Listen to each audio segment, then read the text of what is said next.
எங்க கருப்பசாமி அவர் எங்க கருப்பசாமி எங்க கருப்பசாமி அவர்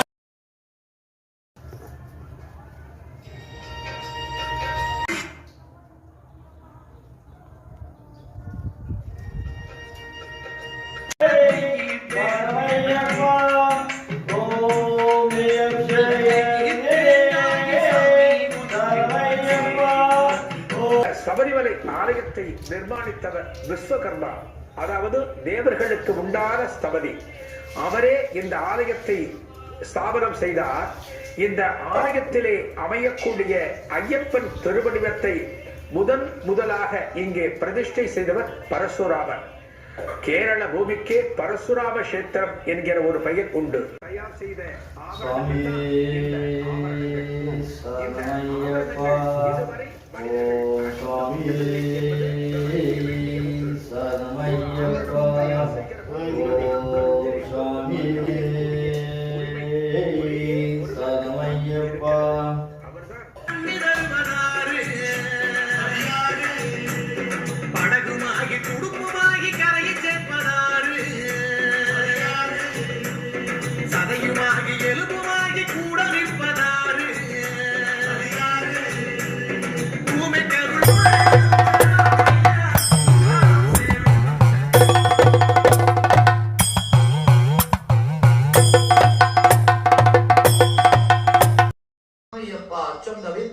சரணமையப்பா, அம்பலத்தரசனே சரணமையப்பா, அபயநாயகனே சரணமையப்பா, அகப்பா அழுகையில் வாசனே சரணமையப்பா, ஆரியங்காம் ஐயாவே சரணமையப்பா, ஆபத் பாந்தவனே சரணமையப்பா, ஆனந்த ஜோதியே சரணமையப்பா, ஆத்மஸ்வரூபியே சரணமையப்பா, ஆனைமுகன் தம்பியே சரணமையப்பா, இருமுடி பிரியனே சரணமையப்பா, இன்னலை தீர்ப்பவனே சரணமையப்பா, இகவர நாயகனே சரணமையப்பா.